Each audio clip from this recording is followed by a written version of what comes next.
a very controversial topic, aside from the stuff we've already talked about, but a very controversial topic, and I still don't know where I sit with it, is when I was younger, I was a huge Chris Benoit fan.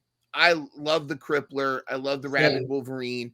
Him and Eddie Guerrero, when they came to WWF and from WCW, and he was, the Crippler crossface. I love like his entrance music. I love like he was coming, and he was one of those wrestlers to me that he didn't need to be good on the mic. He didn't need a promo because he just looked like that badass. It was like so intense. Yeah. Yeah. All he had to do was just stand there and go, like this. And I mean, I look like more like Mark Briscoe there. But anyways, I think that like his presentation was, he's going to come out and kick your ass.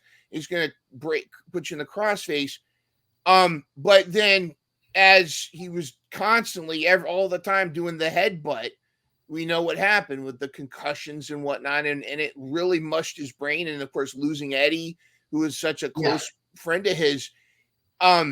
And he did those horrible things. And one of the things that bothers me is when you bring Chris Benoit's name up, it's like immediately everybody just says you can't talk about him because of the horrible things he did to his wife and son and himself. And his career is unspeakable. Strike it from the record. And there's so many people that say that.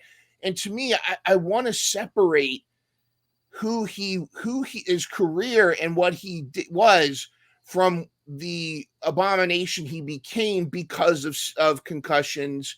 Like they looked at his brain, they said it looked like oatmeal, and so it looked like oatmeal. And like at first, I didn't know how to react because he was my favorite wrestler when that happened. A lot of things that I do and the intensity that I use is inspired by Benoit. And at first, it's like it's so heartbreaking because you're like, man, what did you do? What did you do? And it's like I couldn't watch or listen to this song for, I don't know, years. Yeah. Then there was a documentary that happened in Canada where his father was talking. And he had that book in his hand where Chris was writing to Eddie every day in this book. And Christopher Nowinski was there, who studied Benoit's brain. And after that documentary, I felt different about him. And I'm like, you know what? Chris Benoit is a name we should talk about because he was someone who's was very disciplined, very focused, very perfectionist, a little bit too much. But the fact that his brain, when they studied it, his brain, they say, Christopher Nowinski said it looked like a 75-year-old man with heavy dementia. So he was not all there. No. Apparently, he was talking to Eddie and he was talking to himself, and he was obviously mentally sick, a lot. What he did is inexcusable, but was he very aware of what he did? I do have my doubts now, and that's by listening to someone who knows who's talking about, and Chris Nowinski, who's a specialist in anything that has to do with concussions and CTE. So that's why I believe that now, knowing what we know about CTE, the name Chris Benoit should, he should be talked about of what happened to him by having so many chair shots and hits to the head and not being treated and not stopping and keep going. It messed him up like on a physical, in a physical way so bad that mentally it completely destroyed who he was. Yeah. I can't say how he was before because I've met him, but very quickly for hi, hello, picture, whatever. But if I listen to the people who were close for him, I've also met his son, David. Very nice gentleman. And, I want to think about his living children more than I want to think about anybody else because they live with whatever their father have done more than any one of us. So, but the way I feel he sees his dad, like he says his dad was his hero. Yeah. And he still kind of talks to him about him this way is because I strongly believe that he sees his dad as before, then whatever led to him snapping, his brain not being or not being a brain anymore, whatever was left of this.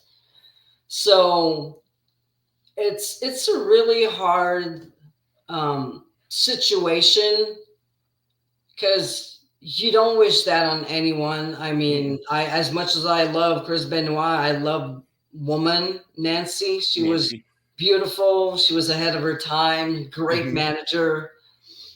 She's one of those women back in the day. She had like a good microphone. She could cut promos, and she was like a strong woman. Yeah. And, well, so that was great that was her name. So, when I think about her, I feel terrible. And when I think about him, I also feel terrible in a different way. It's like, how the hell did you let yourself get to this point? But when you're so passionate, so focused, such a perfectionist that you do not allow, like when he missed the mat, like I think it's Chavo Guerrero who mentioned it, like when he messed up in a match, he was doing squats back there. Yeah. Because kind of punish himself. So you're like, let it go, man. Yeah, let it go. But you can see the kind of person he was, where he was so hard on himself. Yeah. Would a person that was so hard on himself accept to be left with such a legacy? I don't think so. No. So that's where I think, like, we can see that he was just not there anymore. It wasn't really him. It was just like someone that obsessed, though, would refuse to go to admit that they need help. Like that too. Yeah. Like he is somebody that would be like, oh, I'll work. I'm tough. I'm going to work through this. It's nothing, and not realize it. And I don't know if you see it the same way, but I don't feel like the man that did those horrible things was the same Chris Benoit that I would cheer for. In fact, if anything, Chris Benoit is another victim of that monster that he became because of the oatmeal. I mean, it doesn't excuse it at all. If anything, it's a cautionary tale about concussion, CTE, and asking for help, because if someone like Chris Benoit needs help, we all should be raising our hands when we need help, Yeah, I mean, it's in the end, it's a sad story, and well, let's just hope people are now more aware of CTE and smarter on the choices they make when they're in the ring, or even in other sports, because it happens a lot in football. There's a lot of cases of CTE in football. So you look at Junior Seau. There's been a few others where they either they kill themselves or they commit these crimes, and the same thing. You find out it's and this was something that not long ago that like there wasn't the CTE protocols that there are now. No, because I remember to go back to the beginning, you do not put your hand on the chair shot, otherwise you're a pussy. I was like, but today it's like, no, I'm not, nothing on my head, nothing. It's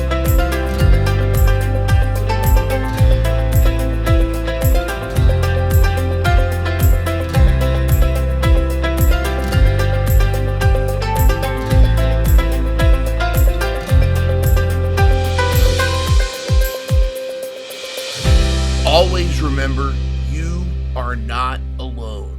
Catch full episodes every Monday at 12 p.m. Eastern, 9 a.m. Pacific.